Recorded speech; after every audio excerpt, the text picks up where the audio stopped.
Hi dear friends, അസ്സലാമു അലൈക്കും. Welcome back to my channel Daris കിച്ചൻ്റെ പുതിയൊരു വീഡിയോയിലേക്ക് വീണ്ടും എല്ലാ കൂട്ടുകാർക്കും ഒരിക്കൽ കൂടി സ്വാഗതം. ഇന്ന് ഞാൻ വന്നിട്ടുള്ളത് എന്നത്തെയും പോലെ നിങ്ങൾക്ക് എല്ലാവർക്കും പ്രയോജനകരമായിട്ടുള്ള ചില കുഞ്ഞു കുഞ്ഞു ടിപ്സുകളൊക്കെ കളക്ട് ചെയ്തിട്ട് തന്നെ കേട്ടോ. അപ്പോൾ വീഡിയോ എല്ലാവരും സ്കിപ്പ് ചെയ്യാതെ ഒന്ന് കാണാൻ ശ്രദ്ധിക്കണേ. പിന്നെ വീഡിയോ കണ്ടിട്ട് നിങ്ങൾക്ക് ഇഷ്ടമാണെങ്കിൽ ലൈക്കും ഷെയറും കമൻറ്റൊക്കെ ഒന്ന് ചെയ്ത് സപ്പോർട്ടും കൂടെ ചെയ്യണേ. അപ്പോൾ നമുക്ക് നേരിട്ട് വീഡിയോ ഒന്ന് കണ്ടിട്ട് വരാം. അപ്പോൾ ഫസ്റ്റ് ടിപ്പിനായിട്ട് ഞാനൊരു വലിയ ഉള്ളിയായിട്ട് ഇവിടെ എടുത്തിട്ടുള്ളത്. അപ്പോൾ ഈ ഒരു വലിയ ഉള്ളി നമുക്കൊന്ന് തോല് കളഞ്ഞെടുക്കാം. എന്നിട്ട് നമുക്ക് ഈ ഒരു ഉള്ളിൻ്റെ ഈ ഒരു നടുക്ക് ഭാഗം ഉണ്ടല്ലോ, ഈ ഒരു ഭാഗം നമുക്ക് ഈ ഒരു കത്തിൻ്റെ ഒരു കൂർത്ത ഭാഗം വെച്ചിട്ട് ഇതേപോലെ ഒന്ന് ചുഴ്ന്നെടുക്കാം കേട്ടോ. അപ്പോൾ നമ്മൾ ഇതേപോലെ ഉള്ളിൻ്റെ നടുഭാഗം ഒന്ന് ചുഴ്ന്നെടുത്തിട്ടുണ്ട്. അപ്പോൾ നമ്മളിങ്ങനെ ചുഴ്ന്നെടുക്കുന്ന സമയത്ത് അറ്റം വരെ പോവേണ്ട കേട്ടോ, അടിയിൽ തട്ടണ്ട, മുകൾ ഭാഗം മാത്രം ഇതേ രീതിയിൽ ഇതേപോലെ ഒന്ന് ചൂന്നെടുത്താൽ മതി കേട്ടോ. ഉള്ളി പൊട്ടി പോവാതെ നോക്കണേ ഇതേപോലെ ചെയ്യുന്ന സമയത്ത്. അപ്പോൾ ഇതാ ഒരു കിണർ രൂപത്തിൽ ഞാൻ ഇതേപോലെ ചൂന്നെടുത്തിട്ടുണ്ട് കേട്ടോ. ഇനി നമുക്ക് ഈ ഒരു ഉള്ളിയിലോട്ടേക്ക് കുറച്ച് വലിയ ജീരകം പൊടിച്ചിട്ട് ഇട്ട് കൊടുക്കാം കേട്ടോ. പെരിഞ്ജീരകം എന്നൊക്കെ പറയുമല്ലോ. അപ്പോൾ ഇതാ വലിയ ജീരകം ഞാനൊരു പേപ്പറിലിട്ടിട്ട് ഈ അമ്മിക്കല്ല് കൊണ്ടിട്ട് ഒന്ന് കുത്തി പൊടിച്ചെടുക്കുന്നുണ്ട്. അപ്പോൾ നല്ല ഫൈനായിട്ട് പൊടിയൊന്നും വേണ്ട, കുറച്ചൊന്ന് പൊടിഞ്ഞിട്ടിയാൽ മതി കേട്ടോ. അപ്പോൾ ഞാൻ ഈ ഉള്ളിയിലോട്ടേക്ക് ഇട്ട് കൊടുക്കുന്നുണ്ട്. ഇനി ഞാൻ ഇതിലോട്ടേക്ക് കുറച്ച് മഞ്ഞൾപ്പൊടിയും കൂടെ ഇട്ട് കൊടുക്കാം. അപ്പോൾ ഉള്ളി ശരിക്കും ഇങ്ങനെ നല്ലതിൽ നിൽക്കാൻ വേണ്ടിയിട്ട് ഞാനൊരു ബൗളിൻ്റെ മുകളിലേക്കാട്ടോ അതേപോലെ ഒന്ന് വെച്ച് കൊടുക്കുന്നത്. അപ്പോൾ ഇനി ഞാൻ ഇതിലേക്ക് കുറച്ച് മഞ്ഞൾപ്പൊടിയും കൂടെ ഇട്ട് കൊടുക്കുന്നുണ്ട്. ഇനി ഞാൻ ഇതിലേക്ക് കുറച്ച് എണ്ണയാണ് കേട്ടോ ഒഴിച്ചു കൊടുക്കുന്നത്. അപ്പോൾ നിങ്ങളുടെ കയ്യിൽ എണ്ണ ഉണ്ടെങ്കിൽ അത് ഒഴിച്ചു കൊടുക്കുക. ഇനിയിപ്പോൾ അതല്ല നമ്മുടെ കയ്യിൽ പൊരിച്ച ഓയിലൊക്കെ ബാക്കി കിടപ്പുണ്ടാവുമല്ലോ, അതുണ്ടെങ്കിൽ അത് ഒഴിച്ചു കൊടുക്കുക കേട്ടോ. നമുക്ക് ഈ ഒരു ടിപ്പിനായിട്ട് ആ ഒരു പൊരിച്ച ബാക്കി ഓയിലൊക്കെ ഇതിന് ഉപയോഗിക്കാം കേട്ടോ. ഇനി ഞാനിതിലേക്ക് കുറച്ച് എണ്ണയാണ് കേട്ടോ ഒഴിച്ചു കൊടുക്കുന്നത്. ഇനി നമുക്ക് ഒരു കോട്ടൻ്റെ തുണി കീറിയിട്ട് ഇതേപോലെ ഒന്ന് തിരിയാക്കിയെടുക്കുക. എന്നിട്ട് ഇതേപോലെ ഒന്ന് തിരിയിൽ ഒന്ന് കത്തിച്ച് കൊടുക്കുക കേട്ടോ. അപ്പോൾ ഇതേപോലെ നമ്മൾ സന്ധ്യാസമയത്തൊക്കെ നമ്മുടെ വീട്ടിൽ കത്തിച്ച് വെക്കുകയാണെങ്കിൽ നല്ലൊരു ടിപ്പ് തന്നെയാണ് കേട്ടത്. നമ്മുടെ വീട്ടിൽ വരുന്ന കൊതുകുകളെയും അതേപോലെ പ്രാണികളെയും പാറ്റകളെയും എല്ലാം നമുക്ക് തുരത്തി ഓടിക്കാനായിട്ട് പറ്റും കേട്ടോ ഈ ഒരു രീതിക്ക് നമ്മൾ ചെയ്ത് കഴിഞ്ഞാൽ. അപ്പോൾ ഈ ഒരു തിരി കത്തുന്ന സമയത്ത് നല്ലൊരു എന്താ പറയുക മഞ്ഞൾപ്പൊടിയും അതേപോലെ വലിയ ജീരകവും ഒക്കെ ഉണ്ടല്ലോ. അപ്പോൾ ഈ ഒരു ഉള്ളിൻ്റെ സ്മെല്ലെല്ലാം ഉള്ളത് കൊണ്ടിട്ട് ഒരിക്കലും കൊതുകോ അതുപോലെ മറ്റു പ്രാണികളോ വണ്ടൊന്നും വരില്ല കേട്ടോ നമ്മുടെ വീട്ടിൻ്റെ ഉള്ളിലോട്ടേക്ക്. അപ്പോൾ എല്ലാവരും ഈ ഒരു രീതിക്ക് ചെയ്ത് നോക്കുക. കൊതുകുള്ള ഭാഗത്തൊക്കെ ഇതേ രീതിയിലൊന്ന് തിരി കത്തിച്ച് വെച്ച് കഴിഞ്ഞാൽ ഒരിക്കലും കൊതുകുകൾ വീട്ടിലേക്ക് വരാൻ ചാൻസ് ഇല്ല കേട്ടോ. അപ്പോൾ എല്ലാവരും ഈ രീതിയിലൊന്ന് ചെയ്ത് നോക്കുക. പുക ഒന്നും പിടിക്കില്ല കേട്ടോ ഇതേ രീതിയിൽ നമ്മൾ കത്തിച്ച് വെച്ച് കഴിഞ്ഞാൽ. അപ്പോൾ ഉള്ളിൻ്റെ ആ ഒരു സ്മെല്ലുള്ളത് കാരണം ഒരിക്കലും കൊതുകൊന്നും വരില്ല. അപ്പോൾ എല്ലാവരും ഈ ഒരു രീതിക്ക് ചെയ്ത് നോക്കണം. പിന്നെ നമുക്ക് മഞ്ഞൾപ്പൊടി നല്ലൊരു ബെസ്റ്റ് ഇൻഗ്രീഡിയൻ്റ് തന്നെ കേട്ടോ. കൊതുകൊക്കെ പോകാൻ പറ്റിയിട്ടുള്ള, കൊതുകും മാത്രമല്ല കൊതുകും പാറ്റയും എല്ലാം പോകാൻ പറ്റിയിട്ടുള്ള നല്ലൊരു ബെസ്റ്റ് ഇൻഗ്രീഡിയൻ്റ് തന്നെയാണ് മഞ്ഞൾപ്പൊടി. അപ്പോൾ ഇതേ രീതിയിൽ എല്ലാവരും ഒന്ന് ചെയ്ത് നോക്കണേ. ഇനി നമുക്ക് അടുത്ത ടിപ്പിലോട്ട് പോകാം. അടുത്ത ടിപ്പ് ഞാൻ കാണിക്കുന്നത് നമ്മുടെ കയ്യിൽ ഇതേപോലെ എക്സ്പയറി ഡേറ്റ് കഴിഞ്ഞ ഗുളികകളൊക്കെ ഉണ്ടാവുമല്ലോ. അപ്പോൾ ഈ ഒരു ഗുളിക നമുക്ക് ഒഴിവാക്കി കളയാണ്ട് കേട്ടോ. ഈ ഒരു കിടിലൻ ടിപ്പൊന്ന് കണ്ടു നോക്കൂ കേട്ടോ. അപ്പോൾ ഞാനിതാ ഇവിടെ 2 പാരസെറ്റമോളാണ് ഇവിടെ എടുത്തിട്ടുള്ളത്. ഇനി നമുക്ക് ഒരു കവറിലോട്ടേക്ക് ഇട്ടിട്ട് നല്ലോണം ഒന്ന് കുത്തി പൊടിച്ചെടുക്കണം കേട്ടോ. അപ്പോൾ ഈ ഒരു 2 പാരസെറ്റമോളും ഞാൻ നന്നായിട്ട് തന്നെ പൊടിച്ചെടുത്തിട്ടുണ്ട്. ഇനി നമുക്ക് ഇതിലോട്ടേക്ക് കുറച്ച് മഞ്ഞൾപ്പൊടിയും കൂടെ ഇട്ട് കൊടുക്കാം. എന്നിട്ട് ഒരു സ്പൂൺ വെച്ചിട്ട് നന്നായിട്ടൊന്ന് മിക്സ് ചെയ്തെടുക്കാം കേട്ടോ.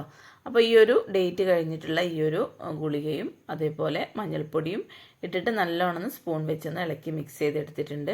ഇനി ഞാനിത് എന്താ ചെയ്യുന്നതെന്ന് വെച്ചാൽ നമ്മുടെ കിച്ചണിലെ സിങ്കിൻ്റെ ഹോളിലേക്ക് ഇതേ ഒന്ന് ഇട്ട് കൊടുക്കാം കേട്ടോ. അപ്പോൾ നമ്മൾ കിച്ചണിൽ ജോലികളൊക്കെ കഴിഞ്ഞാൽ സിങ്കിൽ പല്ലി പാറ്റ കൂറൊക്കെ വീണ് കിടക്കുന്നതായി കാണാൻ പറ്റും. നമ്മൾ രാവിലെ എണീറ്റ് വരുന്ന ആ ഒരു സമയത്താണ് സിങ്കിൽ പല്ലിയൊക്കെ വീണ് കിടക്കുന്നത് കാണാം. അപ്പോൾ നമ്മൾ കിടക്കുന്നതിൻ്റെ മുന്നേ ആയിട്ട് ഇതേ രീതിയിലൊന്ന് ഇട്ട് കൊടുക്കട്ടോ. ഒരു സീവിൻ്റെ ഹോളിലേക്ക് ഇതേപോലെ ഇട്ട് കൊടുത്തു കഴിഞ്ഞാൽ നമുക്ക് ഒരിക്കലും പല്ലിയോ പാറ്റയോ കൂറയോ ഒന്നും അതിൻ്റെ ഉള്ളിൽ നിന്ന് ഇങ്ങനെ പുറത്തേക്ക് വരാനും ചാൻസ് ഇല്ല, അതുപോലെ അതിൽ വീണ് കിടക്കാനും ചാൻസ് ഇല്ല കേട്ടോ. ഈ ഒരു രീതിയിൽ നിങ്ങൾ ചെയ്ത് കൊടുത്തു കഴിഞ്ഞാൽ. അപ്പം എക്സ്പയറി ഡേറ്റ് കഴിഞ്ഞ ഗുളികകളൊക്കെ വീട്ടിലുണ്ടെങ്കിൽ ഇതേ രീതിക്കൊന്ന് ചെയ്ത് നോക്കുക. പിന്നെ മഞ്ഞൾപ്പൊടി എപ്പോഴും നമ്മുടെ കിച്ചണിലുള്ള ഒരു സാധനമാണല്ലോ. അപ്പോൾ എല്ലാവരും ഈ ഒരു കുഞ്ഞു ടിപ്പൊന്ന് ചെയ്ത് നോക്കട്ടോ. ഗുളികയും മഞ്ഞൾപ്പൊടിയും പൊടിച്ചിട്ട് ഇതേപോലെ സീവിൻ്റെ ഉള്ളിലേക്ക് ഇട്ട് കൊടുത്തു കഴിഞ്ഞാൽ ഒരിക്കലും പ്രാണിയോ എട്ടുകാലിയോ പഴുതാരയോ ഒന്നും വരാൻ ചാൻസ് ഇല്ല കേട്ടോ. അപ്പോൾ എല്ലാവരും ഈ ഒരു കുഞ്ഞു ടിപ്പൊന്ന് ചെയ്ത് നോക്കണേ. ഇനി നമുക്ക് അടുത്ത ടിപ്പിലോട്ട് പോകാം. അടുത്ത ടിപ്പിനായിട്ട് ഇതാ ഞാൻ വെളുത്തുള്ളിയാട്ടോ ഇവിടെ എടുത്തിട്ടുള്ളത്. അപ്പോൾ നമ്മൾ വെളുത്തുള്ളിയൊക്കെ വാങ്ങിച്ചിട്ട് മുഴുവനായിട്ട് തോലൊക്കെ കളഞ്ഞ് പേസ്റ്റാക്കി വെക്കുമല്ലോ ഫ്രിഡ്ജിലൊക്കെ.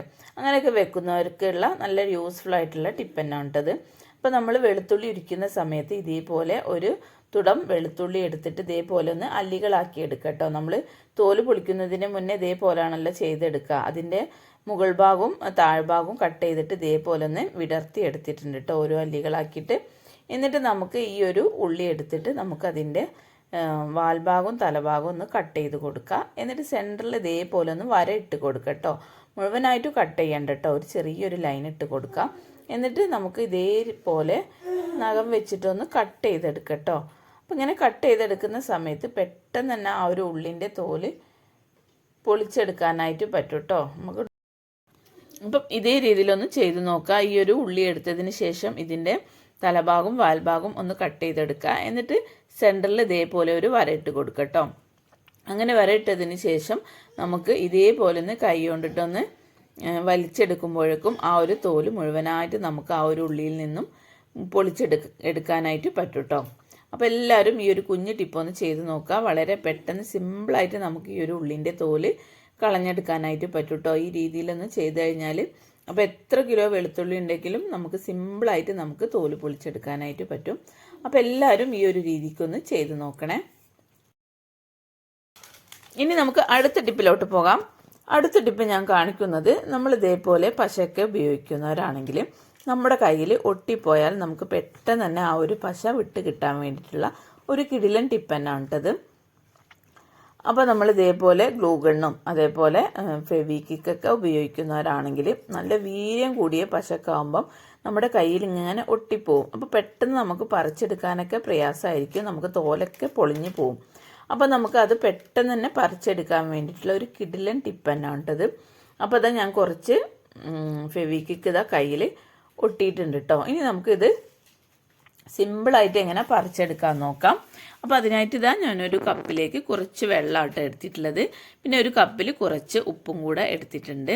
ഇനി ഞാൻ ഈ ഒരു വിരൽ ഇതിലോട്ടേക്ക് ഒന്ന് മുക്കി വെച്ച് കൊടുക്കുന്നുണ്ട് കേട്ടോ, ഈ ഒരു കപ്പിലോട്ടേക്ക്. ആദ്യം നമുക്ക് ഇതേപോലെ കുറച്ച് വെള്ളമാക്കി കൊടുക്കാം കേട്ടോ. അതിനുശേഷം നമുക്ക് ഈ ഒരു ഉപ്പ് എല്ലാ ഭാഗത്തും ഇതേ രീതിയിലൊന്ന് ഇട്ട് കൊടുക്കാം കേട്ടോ.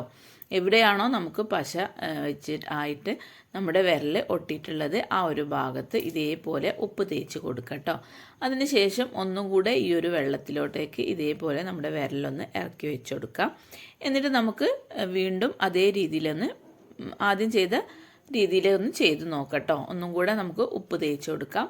എന്നിട്ട് വീണ്ടും നമുക്ക് വെള്ളത്തിൽ വെച്ചിട്ട് ഒന്ന് മെല്ലെ ഒന്നിങ്ങനെ അനക്കി കൊടുക്കട്ടോ. വിരലുകൾ അങ്ങോട്ടും ഇങ്ങോട്ടും ഇതേപോലെ ഒന്ന് ഇങ്ങനെ അനക്കി നോക്കുന്ന സമയത്ത് പെട്ടെന്ന് തന്നെ ആ ഒരു വിരൽ നമുക്ക് നിഷ്പ്രയാസം നമുക്കത് വിട്ട് കിട്ടാനായിട്ട് പറ്റും കേട്ടോ. അപ്പോൾ ഉപ്പിന് അത്രയും നല്ലൊരു എഫക്റ്റീവായിട്ടുള്ള ഒരു ഇൻഗ്രീഡിയൻ്റ് തന്നെയാണ് കേട്ടോ ഉപ്പെന്ന് പറഞ്ഞാൽ. അപ്പോൾ ഉപ്പ് തേച്ചിട്ട് പിന്നെ നമ്മൾ വിരൽ ഇങ്ങനെ വെള്ളത്തിലോട്ടേക്ക് വെക്കുക, വീണ്ടും എടുത്തിട്ട് ഉപ്പ് തേക്കുക, വീണ്ടും വെള്ളത്തിൽ വെക്കുക. അങ്ങനെ 2 പ്രാവശ്യം ഇതേ രീതിയിൽ ചെയ്യുമ്പോഴേക്കും നമ്മുടെ വിരൽ പെട്ടെന്ന് തന്നെ നമുക്ക് ഇങ്ങനെ വിട്ട് കിട്ടാനായിട്ട് പറ്റും. അങ്ങനെ എത്ര നല്ല രീതിയിൽ തന്നെ ഒട്ടിപ്പിടിച്ചതായാലും നമുക്ക് അനായാസം അത് വിട്ടു പോന്ന് കിട്ടാനായിട്ട് പറ്റും കേട്ടോ. നമുക്ക് തോലുരുകയോ വേദന ആവുകയോ അങ്ങനെ ഒന്നും ഉണ്ടാവില്ല കേട്ടോ. എത്ര വീര്യം കൂടിയ പശ ആയാലും ഈ ഒരു രീതിക്ക് നിങ്ങൾ ചെയ്ത് നോക്കട്ടോ, പെട്ടെന്ന് നമുക്ക് വിട്ട് കിട്ടാനായിട്ട് പറ്റും. അപ്പോൾ എല്ലാവരും ഇതേ രീതിക്കൊന്ന് ചെയ്ത് നോക്കട്ടോ. ഉപ്പെന്ന് പറഞ്ഞാൽ നമ്മൾ നിസ്സാരാക്കി കളയുന്ന ഒന്നല്ല കേട്ടോ. അപ്പോൾ ഇതാ വളരെ പെട്ടെന്ന് തന്നെ ഈ ഒരു ഒട്ടിപ്പിടിച്ചിട്ടുള്ള ഈ ഒരു വിരൽ വിട്ട് കിട്ടാനായിട്ട് പറ്റിയിട്ടുണ്ട്. അപ്പോൾ എല്ലാവരും ഈ ഒരു ടിപ്പൊന്ന് ചെയ്ത് നോക്കണേ. ഇനി നമുക്ക് അടുത്ത ടിപ്പിലോട്ട് പോകാം. അടുത്ത ടിപ്പിനായിട്ട് ഇതാ ഞാനൊരു ബൗളിലേക്ക് കുറച്ച് ഉലുവയാണ് ഇട്ട് കൊടുക്കുന്നത്. പിന്നെ കുറച്ച് കഞ്ഞിവെള്ളം കൂടെ ഒഴിച്ചു കൊടുക്കുന്നുണ്ട്. അപ്പോൾ നമ്മൾ കിടക്കുന്നതിൻ്റെ മുന്നേ ആയിട്ട് രാത്രിയിൽ ഇതേപോലെ ഒന്ന് കുതിർത്തി വെക്കട്ടോ. കുറച്ച് കഞ്ഞിവെള്ളത്തിലേക്ക് കുറച്ച് ഉലുവ ഇട്ടിട്ട് ഒരു രാത്രി മുഴുവനായിട്ട് നമുക്കൊന്ന് കുതിർത്തിടാം. എന്നിട്ട് രാവിലെ നമ്മൾ ഇത് മിക്സിൻ്റെ ജാറിലിട്ടിട്ട് നല്ലോണം ഒന്ന് പേസ്റ്റ് പോലെ ഒന്ന് അരച്ചെടുക്കട്ടോ. ഈ ഒരു കഞ്ഞിവെള്ളവും ഉലുവയും നല്ലോണം ഒന്ന് പേസ്റ്റ് രൂപത്തിലൊന്ന് അരച്ചെടുക്കാം. എന്നിട്ട് നമുക്ക് കുളിക്കുന്നതിൻ്റെ അരമണിക്കൂർ മുന്നേ ആയിട്ട് നമ്മുടെ തലയോട്ടിയിൽ നല്ലോണം ഒന്ന് തേച്ചിട്ട് പിടിപ്പിച്ച് കൊടുക്കട്ടോ. ഒരു അരമണിക്കൂർ മുന്നേ എങ്കിലും ഇതൊന്ന് തേച്ച് പിടിപ്പിക്കണം കേട്ടോ. അപ്പോൾ നമ്മുടെ സ്കാൽപ്പിലൊക്കെ നല്ലോണം ഇതൊന്ന് മസാജ് ചെയ്ത് കൊടുക്കുക. എന്നിട്ട് നമ്മൾ മുടി കെട്ടി വെച്ചിട്ട് അരമണിക്കൂർ കഴിഞ്ഞതിന് ശേഷം നമുക്ക് മൈൽഡ് ഷാമ്പൂ ഇട്ടിട്ട് നല്ലോണം ഒന്ന് കഴുകുക കേട്ടോ. അപ്പോൾ ഇതേ രീതിയിൽ നമ്മൾ ചെയ്തെടുക്കുന്ന സമയത്ത് നമ്മുടെ തലയിലുണ്ടാവുന്ന താരനും അതേപോലെ തന്നെ തലക്ക് നല്ല തണുപ്പായിരിക്കും കേട്ടോ ഉലുവ. അതുപോലെ തന്നെ കഞ്ഞിവെള്ളം, ഉലുവയും കഞ്ഞിവെള്ളം നല്ല തണുപ്പ് കിട്ടും കേട്ടോ നമ്മുടെ തലയോട്ടിലൊക്കെ ഇതേ രീതിയിൽ തേക്കുന്ന സമയത്ത്. പിന്നെ എത്ര മുടി കൊഴിച്ചിലായാലും നമുക്ക് പെട്ടെന്ന് തന്നെ ആ ഒരു മുടി കൊഴിച്ചിലൊക്കെ പോവാനായിട്ട് പറ്റും ചെയ്യും. അതുപോലെ തന്നെ മുടിക്ക് നല്ല ഉറപ്പും ബലവും എല്ലാം ഉണ്ടാവും കേട്ടോ അതേ രീതിയിൽ നമ്മൾ തേക്കുന്ന സമയത്ത്. അപ്പോൾ ആഴ്ചയിൽ 2 തവണയെങ്കിലും ഇതേ രീതിയിലൊന്ന് ചെയ്ത് നോക്കൂ. നല്ല റിസൾട്ട് തന്നെ നമുക്ക് നമ്മുടെ തലയിൽ കാണാനായിട്ട് പറ്റും കേട്ടോ. നമ്മുടെ മുടിക്ക് നല്ല ആരോഗ്യവും നല്ല കറുത്ത ഇടതൂർന്ന മുടി വളരാനും എല്ലാം പറ്റും കേട്ടോ. ഉലുവയും കഞ്ഞിവെള്ളമൊക്കെ നല്ല തന്നെയാണ് കേട്ടോ നമ്മുടെ തലക്കും മുടിക്കൊക്കെ. അപ്പോൾ തലയോട്ടിയിൽ ഇതേപോലെ തേച്ച് പിടിപ്പിക്കട്ടോ. നല്ല റിസൾട്ട് തന്നെ നമുക്ക് കാണാനായിട്ട് പറ്റും. അപ്പോൾ എല്ലാവരും ഈ ഒരു രീതിക്കൊന്ന് ചെയ്ത് നോക്കുക. ഉലുവൊക്കെ എല്ലാവരുടെ വീട്ടിലും ഉണ്ടാവുന്ന ഒരു ഇൻഗ്രീഡിയൻ്റ് തന്നെയാണല്ലോ. പിന്നെ കഞ്ഞിവെള്ളം നിസ്സാരനല്ല, ആരും ഒഴിവാക്കി കളയേണ്ട ആവശ്യമില്ല കേട്ടോ. കഞ്ഞിവെള്ളം ഈ ഒരു ടിപ്പിനായിട്ട് നമുക്ക് ഉപയോഗിക്കാനായിട്ട് പറ്റും കേട്ടോ. അതുപോലെ തന്നെ കഞ്ഞിവെള്ളം വെച്ചിട്ടുള്ള അടുത്ത ടിപ്പാണ് ഞാൻ കാണിക്കുന്നത്. അപ്പോൾ നല്ല കട്ടിയുള്ള കഞ്ഞിവെള്ളം തന്നെ എടുക്കാനായിട്ട് ശ്രദ്ധിക്കട്ടോ ഈ ഒരു ടിപ്പിനായിട്ട്. അപ്പോൾ കുറച്ച് കട്ടിയുള്ള കഞ്ഞിവെള്ളം എടുത്തിട്ടുണ്ട്. ഇനി നമുക്ക് ഈ ഒരു കഞ്ഞിവെള്ളത്തിലോട്ടേക്ക് കുറച്ച് ബേക്കിംഗ് സോഡ ഇട്ട് കൊടുക്കാം. അപ്പോൾ ഒരു പകുതി സ്പൂണ് ഞാനിതാ അവിടെ ബേക്കിംഗ് സോഡ ഇട്ട് കൊടുത്തിട്ടുണ്ട്. ഇനി ഞാനിതിലേക്ക് ഒരു പേസ്റ്റും കൂടെ ഇട്ട് കൊടുക്കുന്നത്. അപ്പോൾ ഇനിയിപ്പോൾ പേസ്റ്റിൻ്റെ ഇതേപോലെ ഒഴിഞ്ഞ ട്യൂബൊക്കെ ഉണ്ടാവുമല്ലോ, അതുണ്ടെങ്കിൽ ആ ഒരു ഒഴിഞ്ഞ ട്യൂബ് ഉണ്ടെങ്കിൽ കട്ട് ചെയ്തതിന് ശേഷം നമുക്ക് ഇതിൻ്റെ ഉള്ളിൽ ഒരുപാട് പേസ്റ്റുകളൊക്കെ ഉണ്ടാവും കേട്ടോ ഈ ഒരു ലൈനിലൊക്കെ. അപ്പോൾ നമുക്ക് നല്ലോണം ഈ ഒരു കഞ്ഞിവെള്ളത്തിലേക്ക് ആ ഒരു ട്യൂബിൻ്റെ ഉള്ളിലൊക്കെ ഉള്ള പേസ്റ്റൊക്കെ ഇതിലേക്ക് ആക്കി കൊടുക്കാം കേട്ടോ. അപ്പോൾ ഈ ഒരു കഞ്ഞിവെള്ളത്തിലേക്ക് ഞാൻ ബേക്കിംഗ് സോഡയും അതേപോലെ പേസ്റ്റും നന്നായിട്ടൊന്ന് ഇളക്കി മിക്സ് ചെയ്തെടുത്തിട്ടുണ്ട്. ഇനി നമുക്ക് ഇത് എന്താ ചെയ്യുന്നതെന്ന് വെച്ചാൽ നമ്മുടെ വീട്ടിലുള്ള സ്റ്റീൽ പാത്രങ്ങളായാലും അതേപോലെ കുപ്പിപ്പാത്രങ്ങളായാലും എല്ലാം നമുക്ക് നല്ല രീതിയിൽ തന്നെ ക്ലീൻ ആക്കി എടുക്കാനായിട്ട് പറ്റും കേട്ടോ. അപ്പോൾ നമ്മൾ ഏത് പാത്രമാണോ നമുക്ക് പൊടി പിടിച്ചിട്ടുള്ളത്, അപ്പം നമുക്ക് ഈ ഒരു പാത്രം ഇതിലോട്ടേക്ക് കുറച്ച് സമയം ഇതേപോലെ ഒന്ന് ഇട്ട് കൊടുക്കാം കേട്ടോ. അപ്പോൾ സ്ക്രബ്ബറോ സോപ്പോ ലിക്വിഡോ ഒന്നും ഇവിടെ യൂസ് ചെയ്യേണ്ട ആവശ്യമില്ല. ഈ ഒരു കഞ്ഞിവെള്ളത്തിൻ്റെ ഈ ഒരു ലിക്വിഡ് മാത്രം മതി കേട്ടോ. നമുക്ക് എത്ര പൊടി പിടിച്ചിട്ടുള്ള പാത്രങ്ങളായാലും നമുക്ക് പെട്ടെന്ന് തന്നെ ക്ലീൻ ആക്കി എടുക്കാനായിട്ട് പറ്റും. മാത്രമല്ല ആ ഒരു പാത്രത്തിന് നല്ല തിളക്കം കൂടെ ഉണ്ടാവും കേട്ടോ. നമ്മളിതിൽ പേസ്റ്റും ബേക്കിംഗ് സോഡയും ഒക്കെ ചേർത്ത് കൊടുത്തിട്ടുള്ളത് കാരണം അതിൽ എന്ത് അഴുക്കുണ്ടെങ്കിലും അത് പോയി കിട്ടാനായിട്ട് പറ്റും ചെയ്യും. മാത്രമല്ല നമ്മുടെ പാത്രത്തിനൊക്കെ നല്ല തിളക്കം കൂടി ഉണ്ടാവും കേട്ടോ. അപ്പോൾ നമ്മളൊരു 5-10 മിനിറ്റ് ഇതേപോലെ ഒന്ന് മുക്കി വെച്ച് കൊടുക്കട്ടോ ഈ ഒരു വെള്ളത്തിൽ. എന്നിട്ട് നമുക്ക് നല്ല വെള്ളത്തിലൊന്ന് കഴുകി നോക്കൂ. നമുക്ക് പെട്ടെന്ന് തന്നെ അതിൻ്റെ റിസൾട്ട് കാണാനായിട്ട് പറ്റും കേട്ടോ. അപ്പോൾ എല്ലാവരും ഈ ഒരു രീതിക്ക് ചെയ്ത് നോക്കുക. അതുപോലെ തന്നെ നമുക്ക് ഈ ഒരു സൊല്യൂഷൻ മതി, നമുക്ക് നമ്മുടെ ഗ്യാസ് സ്റ്റോപ്പും നമുക്ക് ക്ലീൻ ആക്കാനായിട്ട് പറ്റും കേട്ടോ. അപ്പോൾ നമ്മുടെ കിച്ചണിലെ ജോലികളൊക്കെ കഴിഞ്ഞാൽ ഗ്യാസിൻ്റെ അടുപ്പ് ഭയങ്കരമായിട്ട് അലങ്കോലപ്പെട്ടിട്ടുണ്ടാവും. അപ്പോൾ നമുക്ക് ഈ ഒരു സൊല്യൂഷന് ഒരു സ്പ്രേ ബോട്ടിലാക്കിയിട്ട് കുറച്ചൊന്ന് സ്പ്രേ ചെയ്ത് കൊടുക്കട്ടോ ഈ ഒരു അടുപ്പിലൊക്കെ.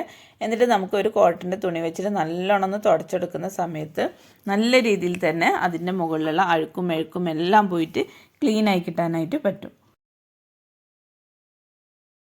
അതുപോലെ തന്നെ നമ്മുടെ കിച്ചൺ സിങ്കും ഈ ഒരു സൊല്യൂഷൻ ഒഴിച്ചിട്ട് നല്ലോണം ഒന്ന് ഉരച്ചെടുത്ത് കഴിഞ്ഞാൽ നമുക്ക് പെട്ടെന്ന് തന്നെ റിസൾട്ട് കാണാനായിട്ട് പറ്റും കേട്ടോ. ലിക്വിഡോ സോപ്പോ ഒന്നും ഉപയോഗിക്കേണ്ട ആവശ്യമില്ല, ഈ ഒരു ലിക്വിഡ് മാത്രം മതി കേട്ടോ. അപ്പോൾ എല്ലാവരും ഈ ഒരു രീതിക്കൊക്കെ ഒന്ന് ചെയ്ത് നോക്കണേ. അപ്പോൾ വീഡിയോ ഇവിടെ വൈൻഡപ്പ് ചെയ്യാൻ പോവുകയാണ്. ഇതൊക്കെയാണ് ഇന്നത്തെ എൻ്റെ കുഞ്ഞു ടിപ്സുകൾ. അപ്പോൾ ഇതിലേതെങ്കിലും ഒന്ന് നിങ്ങൾക്ക് യൂസ്ഫുൾ ആയെന്ന് തോന്നുകയാണെങ്കിൽ ഫ്രണ്ട്സ് ആൻഡ് ഫാമിലിക്കൊക്കെ ഒന്ന് ഷെയർ ചെയ്ത് കൊടുക്കണേ. പിന്നെ വീഡിയോനെ കുറിച്ചുള്ള നിങ്ങളുടെ അഭിപ്രായങ്ങളും നിർദ്ദേശങ്ങളും എല്ലാം കമൻറ്റ് ബോക്സിലൂടെ എന്നെ എഴുതി അറിയിക്കാനും കൂടെ മറക്കല്ലേ. അപ്പം ഇനി അടുത്ത പുതിയ വെറൈറ്റി വീഡിയോ ആയിട്ട് വീണ്ടും നാളെ കാണാം ഇൻഷാ അല്ലാ. Thank you.